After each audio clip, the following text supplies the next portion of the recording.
Hello everyone, it's Nini. Welcome back to my channel, and today I'll be drawing my forecast for the week of November 2nd, 2025. We've officially entered November.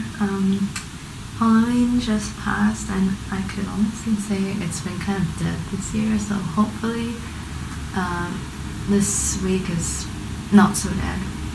And like last week, I'm going to be using my Crystal Struck and Moon Dust decks, so without further ado, let's see what November's first week has in store for us.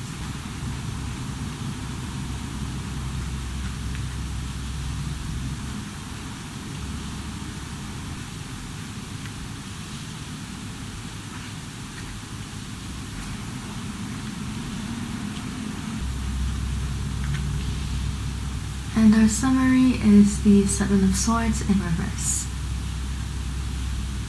And at the bottom we have the Two of Pentacles. Interesting. So the previous week had a lot of synergy and matching cards, and it seems we have the Lovers in reverse from both decks for this week. There are quite a lot of major arcana cards, so it looks like there will be some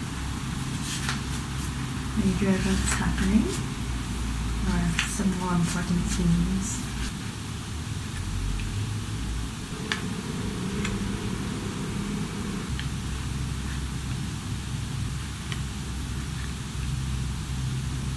And for our summary card, we have the Queen of Swords in reverse.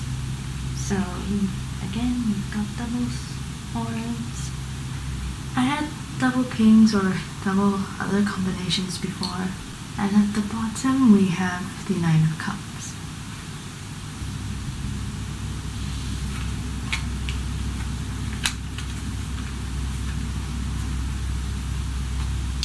To start the week, we have the Hierophant, and we also have the Lovers in reverse. The Hierophant is all about tradition, and the Lovers can be romantic, but this can also be a sign of partnerships, whether it's in corporate or other parts of your life. And here, since the Hierophant is upright, whoever this applies to, you might be adhering to or forced to comply with traditional standards, and that might impact your relationships that you have. Most likely more romantic in what I'm picking up so far. I've had personal experience with that too, so this might be a good time to step away from the relationship itself and take any time that you need for yourself before you go back into the relationship. Next we have the Lovers in reverse and the High Priestess, and the High Priestess can be a card of mystery, but it's also a really good sign of doing your own thing. You and your partner might have hobbies that are slightly different, so I think what this combination is saying to me here is that it's important to recognize that you will not always have the same hobbies. You will probably have different interests, even if you share some of the same interests. So it's important that both parties in the relationship, or however many parties there are, can focus on their priorities and their hobbies as well. So I think this is the general message that I am picking up. Next we have the Six of Cups and the Ace of Pentacles in reverse. The Six of Cups is a generally good card. It's a sign of youthful energy, and if you are looking to start a family, this is a really good sign if you are planning to have a child. And here with the Ace of Pentacles in reverse, aces typically symbolize new beginnings, and with pentacles to do with the financial and material world, perhaps some childishness might have led to spending money. And while yes, you can treat yourself and it's okay to indulge, I think this is also a sign to do it in moderation. Fittingly, for the middle of the week, we have Temperance and the Five of Cups, and Temperance is actually all about balance and harmony, so this is all about finding balance in your life, I think, in your work life and from the beginning of the week in your relationships. And the Five of Cups being at the center point from Ace to Tens. This card can sometimes be a sign of anxiety or not knowing, given that you are at the middle. You might be at a crossroad, and cups are also the suit of emotions, so you might be worried about not achieving the life balance that you want, but I think that for most of you, you do know where your priorities are, so I think it is definitely possible. Moving on, we have the Knight of Cups in reverse and the Three of Pentacles in reverse. And Knights are the step up from pages in the hierarchy, and the Knight of Cups, whenever it's come out to me, I've always seen it as a sign of creativity and passion, even though that is also its counterpart, the Knight of Wands. This is any hobbies that I feel have genuine emotional, sentimental value. But in this case, with it being reversed, you might be feeling a little bit burnt out this week. I know that in the previous week, I was definitely very tired from my seasonal work. So that is also a sign to keep your emotions in check. And with the Three of Pentacles, this also reminds you not to tunnel vision too much, and it is possible in this case that you might be going on a tangent and worrying about some less significant things. So this is also a reminder to literally hydrate yourself with the cups as well. And as I mentioned before, pentacles are also to do with the material and financial world, so you might want to take a look at your bank statements to see if there has been any money figuratively leaking out of your cup that isn't supposed to be. Next, we have the Knight of Wands in reverse and the Devil. And as mentioned earlier, the Knights, to me, these two in particular are signs of creativity and passion. And again, I think in these 2 days in particular, you might have had to deal with a lot of people, since these are court cards.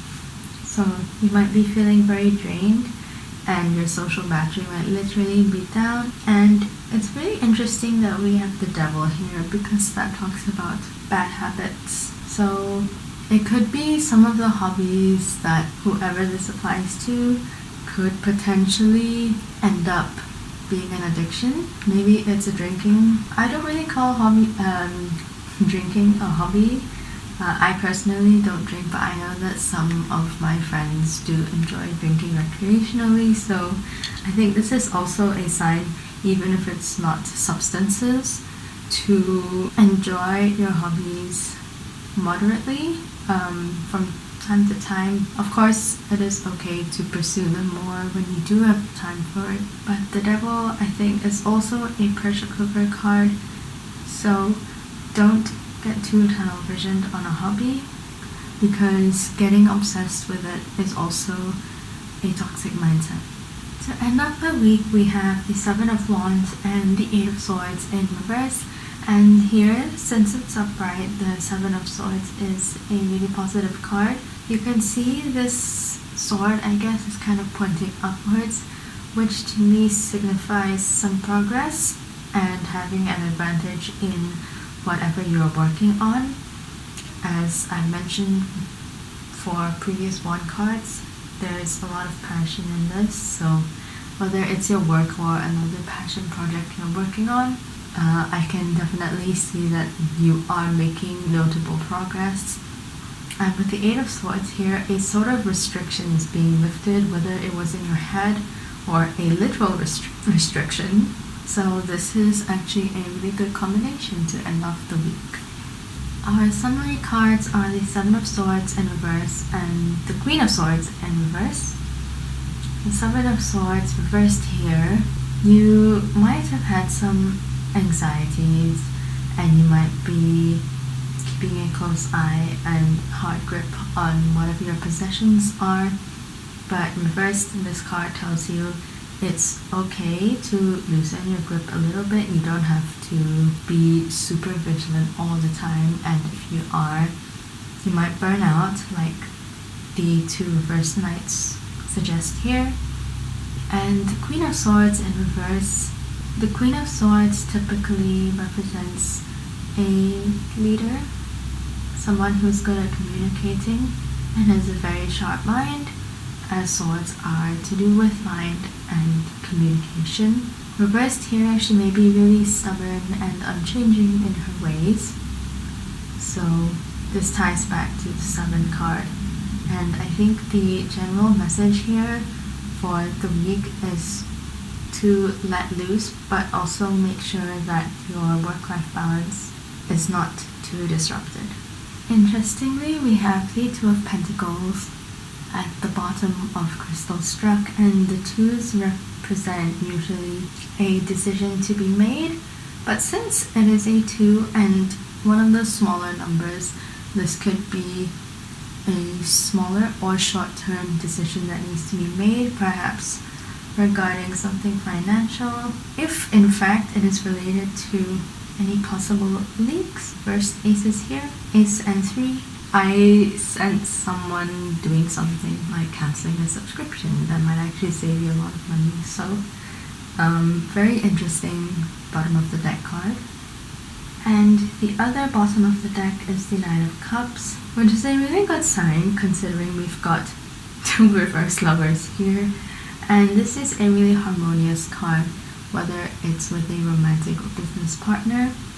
And it is also a card of abundance, so even though you might have faced some challenges earlier in the week, it still assures you that this partnership or bond is a very strong one, and that some alone time may be necessary for both or however many parties. And at the end of the day, do trust in yourselves, because this appears to be really, really harmonious. And that concludes my forecast for the week of November 2nd. My Ko-Fi is linked in the description if you want something a little more specific to you, because as I've mentioned in previous videos, this is for the general audience.